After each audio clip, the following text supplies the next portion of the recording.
오늘 우리에게 주시는 하나님의 말씀은 출애굽기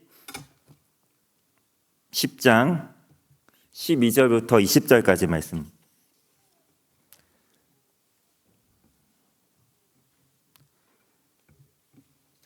구약성경 96쪽에 있습니다.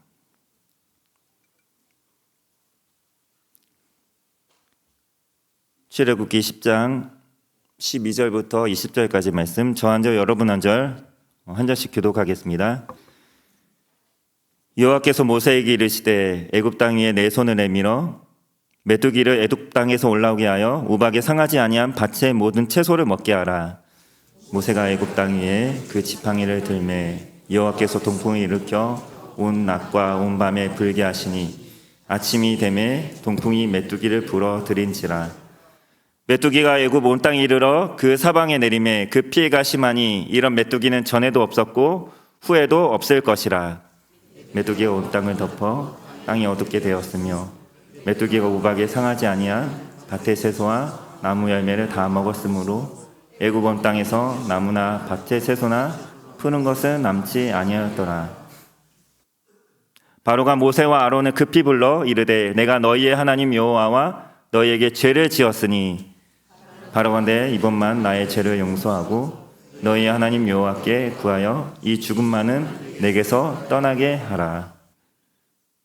그가 바로에게 나가서 여호와께 구하매 여호와께서 돌이켜 강렬한 서풍을 불게 하사 메뚜기를 홍해에 몰아넣으시니 애굽 온 땅에 메뚜기가 하나도 남지 아니하니라.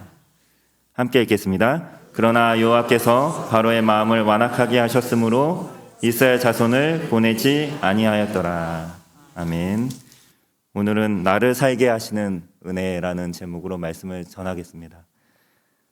오늘은 애굽에 내린 10가지 재앙 가운데 8번째 메뚜기 재앙에 관한 말씀입니다. 재앙이 거듭되면 거듭될수록 애굽 사람들의 마음에도 하나님의 존재를 느끼게 되고 하나님을 두려워하는 마음이 생기기 시작했던 것 같습니다. 특별히 바로의 신하들이 그러했습니다. 모세와 아론을 통해서 메뚜기 재앙에 대한 경고를 받고 이 재앙으로 얼마나 또 큰 피해를 입을 것인가 걱정을 하면서 그들도 이제는 참지 못하고 바로 왕에게 직언을 하기 시작합니다. 이제는 이스라엘 백성들을 좀 내보낼 것을 촉구하고 있는 것이죠. 10장 7절 말씀에 보면 바로의 신하들이 그에게 말하되 어느 때까지 이 사람이 우리의 함정이 되리이까 그 사람들을 보내어 그들의 하나님 여호와를 섬기게 하소서. 왕은 아직도 애굽이 망한 줄 알지 못하시나이까 하고, 바로가 모세와 아론을 부릅니다. 그리고 타협을 하기 시작합니다. 내가 백성들을 보내줄 것인데 다만 부녀자들과 아이들, 노인들은 여기에 두고 장정들만 데리고 가라는 것입니다. 이게 타협입니다. 타협이 무엇입니까? 하나님의 말씀에 내 생각을 집어넣는 것입니다. 내 생각을 붙이는 것입니다. 하나님이 사울에게 말씀하셨습니다. 아말렉 족속을 진멸하라. 다 죽이라는 것이죠. 그러면 아말렉 그 말씀 그대로 다 죽이면 됩니다. 그런데 사울은 거기에 자기 생각을 집어넣습니다. 자기 생각에는 다 죽이기가 아까운 것이지요. 살찐 짐승들은 살려두어서 하나님께 드릴 제사의 제물로 쓰면 좋을 것 같다. 그렇게 자기 생각이 들어가는 것입니다. 그래서 남겨두는 것입니다. 그 일로 사울 왕이 어떻게 됩니까? 제사보다 순종을 원하셨던 하나님 눈밖에 나가게 되어서 결국 하나님께 버림을 당하게 되는 것이죠. 신약에는 아나니아와 삽비라 부부가 있습니다. 이 부부가 자신의 소유를 팔아서 생긴 돈 전부를 하나님께 바치기로 했는데 일부는 인마이 포켓합니다. 남겨둡니다. 자기 생각이 들어간 것입니다. 이 정도만 드려도 거의 다 드린 것이 아닌가. 다 드리면 우리는 뭘 먹고 살라고. 하나님도 우리 사정 봐주시겠지. 인간적인 생각이 들어가서 결국 하나님과 사람들을 속인 죗값을 톡톡히 치르게 됩니다. 바로는 아마 모세와 아론에게 이와 같이 말했을 것입니다. 장정들만 보내도 되지 않겠어? 어린 아이와 노인들, 부녀자들은 제사 드리는데 무슨 필요가 있다고. 남자 어른들만 보내주는 것도 내 입장에서는 굉장히 선심을 쓴 거야. 그렇게 말한 것이죠. 바로의 생각입니다. 모세는 그런 바로의 타협안을 단호히 거절합니다. 그로 인해 메뚜기 재앙이 애굽 전역에 내리게 됩니다. 13절 말씀에 보면 모세가 애굽 땅 위에 그 지팡이를 들매 여호와께서 동풍을 일으켜 온 낮과 온 밤에 불게 하시니 아침이 되매 동풍이 메뚜기를 불어들인지라. 또 19절 말씀에서는 여호와께서 돌이켜 강력한 서풍을 불게 하사 메뚜기를 홍해에 몰아넣으시니 애굽 온 땅에 메뚜기가 하나도 남지 아니하니라. 두 구절의 차이를 아시겠습니까? 앞서 13절은 메뚜기 떼를 불러옵니다. 무엇으로요? 동풍으로. 19절에서는 메뚜기 떼를 물러가게 합니다. 무엇으로? 똑같이 바람인데 이제는 서풍입니다. 반대 방향. 서풍으로 메뚜기를 몰아냅니다. 메뚜기 떼를 불러들이실 때는 동풍이 불게 하셨고 메뚜기 떼를 거두어 들이실 때는 서풍이 불게 하셨습니다. 하나님은 바람을 사용하셨습니다. 하나님께서 성경에 보면 하나님께서 바람을 사용하신 여러 가지 사례들이 나옵니다. 본문에서는 바람을 통해 메뚜기 떼를 움직이셨는데 또한 바람을 통해서 14장에서는 출애굽기 14장에서는 홍해를 가르십니다. 14장 21절 말씀에 보면 모세가 바다 위로 손을 내밀매 여호와께서 큰 동풍이 밤새도록 바닷물을 물러가게 하시니 물이 갈라져 바다가 마른 땅이 된지라. 하나님은 바람을 사용하셔서 바다를 가르시고 길을 내십니다. 바닷길이기 때문에 그 바닥은 엄청 진흙탕이고 축축한 채로 남아 있었을 것입니다. 그것도 하나님께서 마치 우리가 드라이기로 머리를 말리듯이 세찬 동풍으로 불게 하심으로 그 진흙탕길을 다 수분을 다 제거해서 마른 땅으로 만들어 내셨던 것이죠. 그리고 노아의 홍수 때에도 홍수 심판이 막바지에 이르렀을 때 땅 위에 쏟아진 물이 속히 빠져나가야 다시 생물들이 살 수 있지 않겠습니까? 그 물이 속히 빠져나가는데 하나님은 어떤 방법을 사용하십니까? 바람을 불게 하셔서 물이 줄어들게 하십니다. 창세기 8장 1절 말씀에 보면 하나님이 노아와 그와 함께 방주에 있는 모든 들짐승과 가축을 기억하사 하나님이 바람을 땅 위에 불게 하심에 물이 줄어들었고 바람을 통해 메뚜기 떼를 불러들이시고 바람을 통해 메뚜기 떼를 몰아내시고 바다를 가르시고 바람을 통해 바닷물을 마르게 하셨습니다. 바람이 히브리어로 루아흐라는 말입니다. 그런데 재미있는 것은 하나님이 사람을 창조하실 때 그 코에 집어넣으신 생기도 루아흐입니다. 루아흐. 생기도 바람이었다는 것이죠. 오순절 마가의 다락방에 성령이 강력하게 임했을 때도 하나님께서 급하고 강한 바람을 일으키셨다고 말씀을 하고 있습니다. 성령도 바람으로 나타난 것입니다. 메뚜기 애굽 온 땅을 뒤덮었습니다. 앞서 우박재앙을 가까스로 피한 남은 곡식들마저 메뚜기 떼들이 다 먹어 치웠습니다. 밭에 있는 식물, 나무에 달린 열매 할 것 없이 먹을 수 있는 것들은 다 모조리 메뚜기 떼들이 다 먹어 치운 것입니다. 땅에 먹을 것이 전부 사라지니까 이제는 바로왕까지도 두려움을 느끼게 됩니다. 17절 말씀에 보면 바라건대 이번만 나의 죄를 용서하고 너희의 하나님 여호와께 구하여 이 죽음만은 내게서 떠나게 하라. 자신도 굶어 죽을 것 같은 것일까요? 메뚜기 떼가 아니라 죽음을 떠나게 하라고 말씀을 하고 있습니다. 바로는 지금 죽음의 공포를 느끼고 있는 것입니다. 생명의 위협을 느꼈던 것이죠.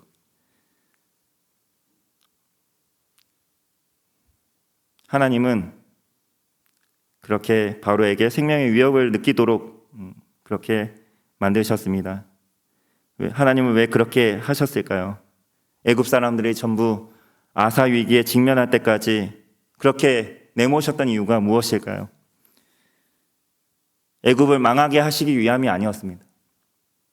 애굽 사람들로 하여금 여호와가 하나님이심을 알게 하고 하나님께로 돌이키기 위해서, 그들을 살리시기 위해서였습니다. 하나님은 우리를 살리시기 위해서 때로는 이와 같은 방법을 쓰십니다. 바닥을 치게 하십니다. 인생의 밑바닥을 치게 하십니다. 우리를 바닥까지 내려가게 하시는 이유는 거기서 나를 죽이고자 하심이 아니라 오히려 나를 살리시기 위함이라는 것입니다. 요나가 타고 있던 배가 풍랑을 만났습니다. 배의 선원들은 이 풍랑이 갑자기 왜 일어났는지 이유를 알 수가 없어서 제비를 뽑아 과연 누구 때문에 이 풍랑이 일어났는지 알아보고자 했습니다. 요나가 걸렸죠. 선원들이 요나를 여지없이 바다에 던져버립니다. 하나님이 요나를 죽음의 위기까지 내모신 것이죠. 요나를 죽이기 위해서 그러셨을까요? 아니죠. 요나를 살리시기 위해서 그렇게 하신 것입니다. 때로는 우리가 살면서 이해할 수 없는 고난을 만날 때가 있습니다. 절망과 바닥의 순간들을 경험할 때가 있습니다. 그럴 때 우리는 하나님이 나를 정말 사랑하신다면 왜 이러한 일들을 겪게 하실까? 왜 나를 이 지경에까지 나를 내모실까? 의구심을 품을 때가 있습니다. 도대체 나를 어디까지 내려가게 하시는 거야? 우리가 그런 인생 밑바닥에서 구원을 받을 수 있는 방법이 있다면 그것은 하나님께 돌이키는 것입니다. 회개하는 것이죠. 16절과 17절 말씀에서 죽음의 위기 앞에 놓인 바로가 회개합니다. 하나님은 이 회개를 받기를 원하셨던 것 같습니다. 내 죄를 용서해 달라고 너희 하나님께 나를 대신해서 기도해 달라 모세 아론에게 대신 부탁하고 있습니다. 자신의 죄 때문에 이러한 재앙들이 일어났다는 사실을 인정하고 있습니다. 웬일인가요?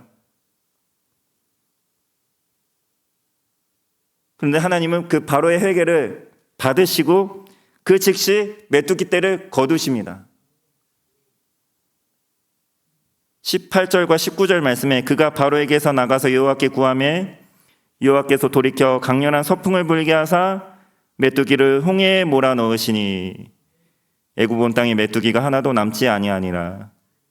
요나가 바닷속에 던져지자 하나님은 큰 물고기를 예비하십니다. 큰 물고기로 하여금 요나를 삼키게 하십니다. 요나가 물고기 뱃속에서 한 일이 무엇입니까? 자기는 죽는 줄 알았죠. 물에 빠져 죽는 줄 알았죠. 그런데 겨우겨우 살아났다는 것을 깨달은 것이죠. 아, 하나님의 은혜구나. 내가 하나님께 잘못한 게 너무나도 많았구나. 깨달은 것이죠. 자신의 죄를 깨닫고 잘못을 깨닫고 하나님께 회개합니다. 요나가 회개하자 하나님은 그 큰 물고기로 하여금 요나를 육지로 투어해내게 하십니다. 요나를 하여금 하나님 앞에 항복하여 엎드리게 하시는 것이죠. 거기서 하나님은 요나를 다시 살려주시는 것입니다.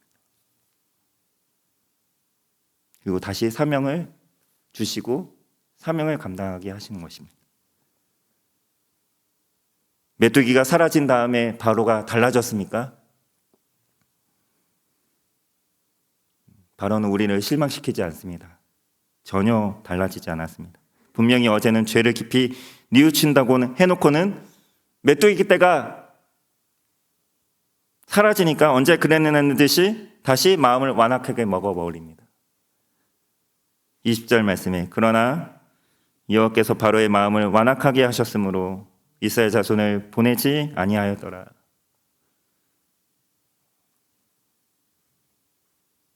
바로가 자신의 죄를 이제는 회개하고 이제는 이스라엘 백성들을 다 보낼 것처럼 보였지만 막상 재앙이 끝나고 어려움이 사라지니 화장실 다녀온 사람 마냥 바로가 다시 마음을 바꾸어 버립니다. 완악하게 할 것을 하나님이 모르셨을까요? 다시 바로가 마음을 완악하게 할 것을 하나님이 모르셨을까요? 모르지 않으셨을 것입니다. 하나님은 다 알고 계셨습니다. 바로의 마음이 쉽게 바뀌지 않을 것이라는 것을. 그런데 앞서 바로가 내가 이 재앙으로 인해 못 살겠다고 이게 다 내 죄 때문이라고 진심으로 회개를 했는지는 모르겠지만 회개를 하니 하나님 즉시로 메뚜기 떼를 거두어 주십니다.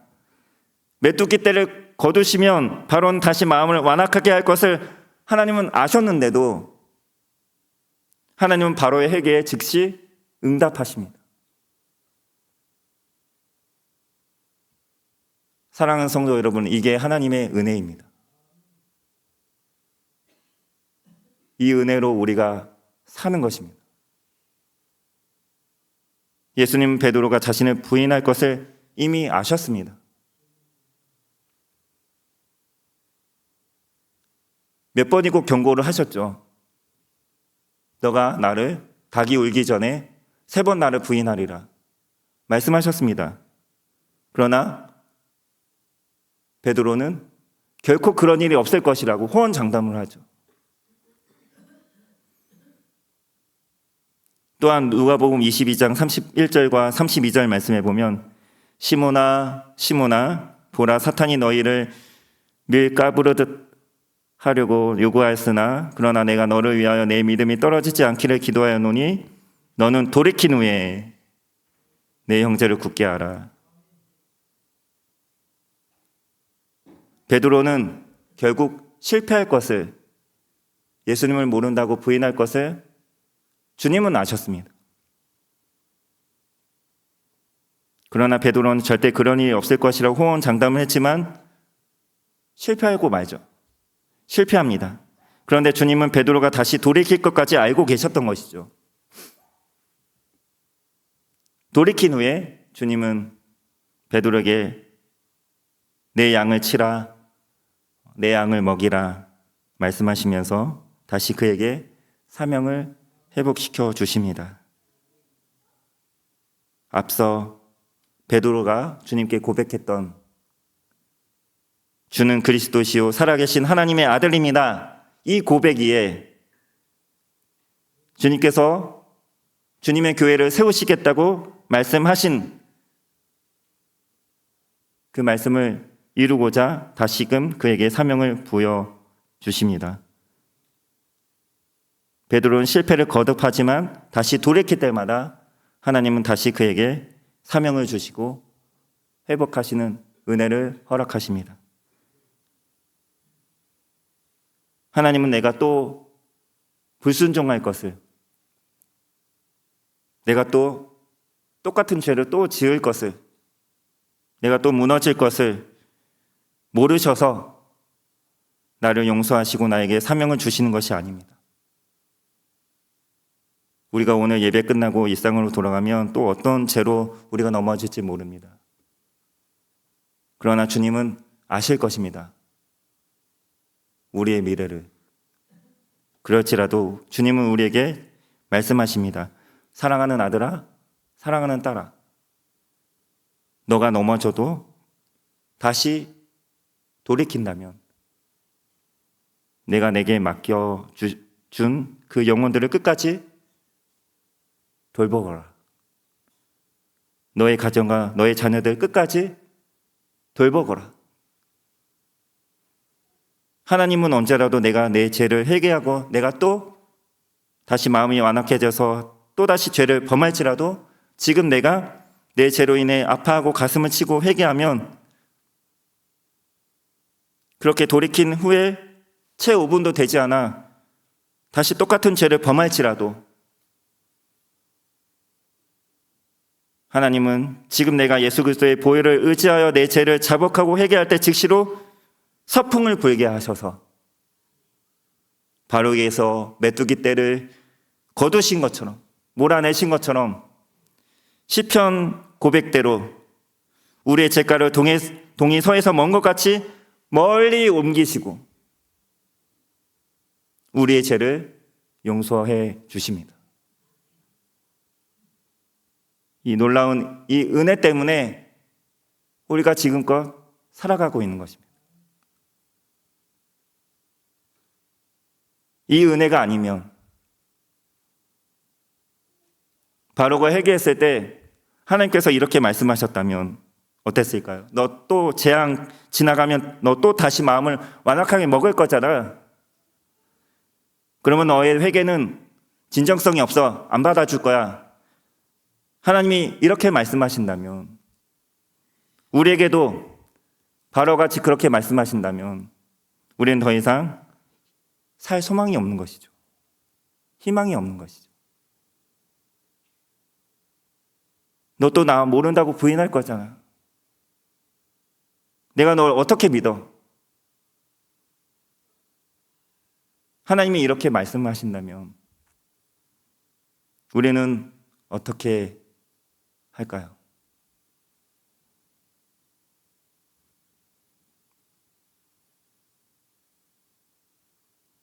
우리가 또다시 무너지고 또다시 넘어질지라도 내가 지금 십자가 앞에 나아가서 내 죄를 아뢰고 깊이 뉘우치기만 하면 자비와 긍휼이 풍성하신 하나님께서 우리를 넓은 품으로 받아주시고 안아주시고 우리의 죄를 용서하시고 모든 불의에서 우리를 깨끗게 해주신다는 것입니다.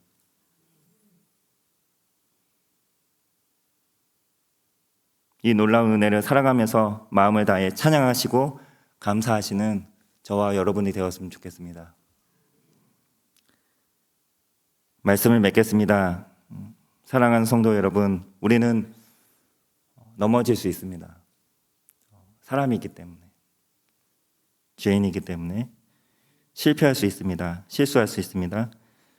우리는 이렇게 염려하죠, 걱정하죠. 나 또 넘어지면 어떡하지? 아마 넘어질 것입니다. 그럴지라도 우리는 또다시 엎드리는 것입니다. 또다시 하나님 앞에 나와 하나님의 자비와 긍휼을 구하는 것입니다. 끝까지 포기하지 않고 내가 이런 모습인데 내가 이렇게 죄를 반복해서 짓는데 누가 날 좋아하겠어? 하나님도 날 좋아하실까? 이런 나를 받아주실까?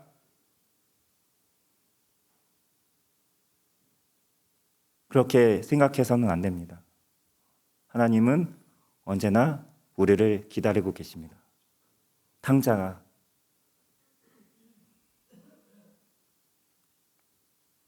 아버지의 재산을 미리 받아서 떠난 것은 나에겐 아버지가 없다고, 아버지는 돌아가셨다고 그렇게 생각하는 거나 마찬가지입니다.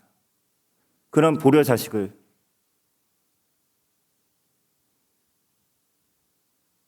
돌아올 때까지 집 문 밖에서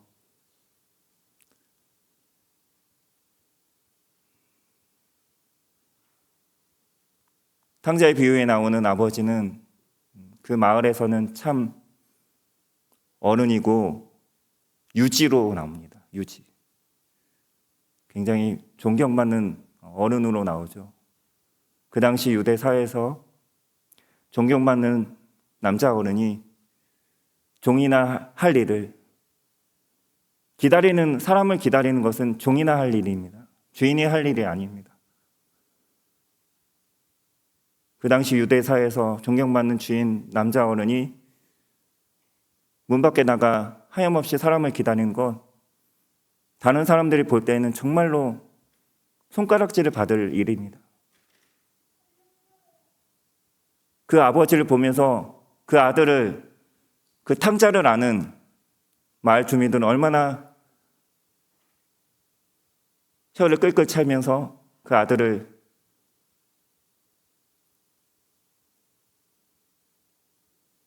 비난했을까요? 그 비난의 소리를 듣고도 아버지는 끝까지 아들을 기다립니다. 아들이 돌아오자 정말로 언제 그랬냐는 듯이 따뜻한 품으로 안아주고 받아주고 잔치까지 벌여주시지 않습니까? 하나님은 우리에게 그런 분이십니다. 우리가 아무리 큰 잘못을 했다고 해도, 큰 실패를 경험했다고 해도 우리가 하나님께로 돌이키기만 하면, 돌아서기만 하면 하나님은 언제 어디서나 언제든 우리를 받아주십니다.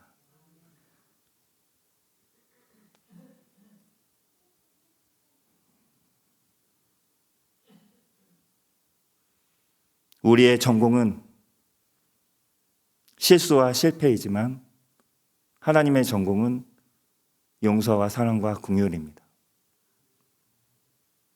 우리가 언제 넘어지더라도 언제라도 깨지고 부서진 마음으로 하나님 앞에 나아가면 언제든 넓은 품으로 넉넉히 우리를 안아주시고 품어주시고 용서하시는 하나님을 바라보시고 그 은혜를 날마다 의지하며 살아가시는 저와 여러분 모두가 될 수 있기를 간절히 소원합니다. 기도하겠습니다. 하나님 아버지, 오늘도 하나님의 무한하신 자비와 긍휼과 사랑을 의지합니다. 우리가 또 넘어질 것을 아심에도 우리가 회개할 때마다 용서해 주시는 그 은혜로 오늘도 우리가 살아갈 수 있음을 믿습니다. 하나님은 우리를 살리시는 분이심을 늘 잊지 않게 하여 주시옵소서. 우리가 때로는 삶의 바닥을 치는 고난 가운데 있을지라도 주님을 바라보게 하시고 십자가의 보혈을 의지하여 회개하게 하심으로 우리를 다시 살리시는 그 은혜의 손길을 의지하게 하옵소서. 주여 우리를 붙들어 주시고 다시 일으켜 주시옵소서. 살아계신 예수님의 이름으로 기도합니다.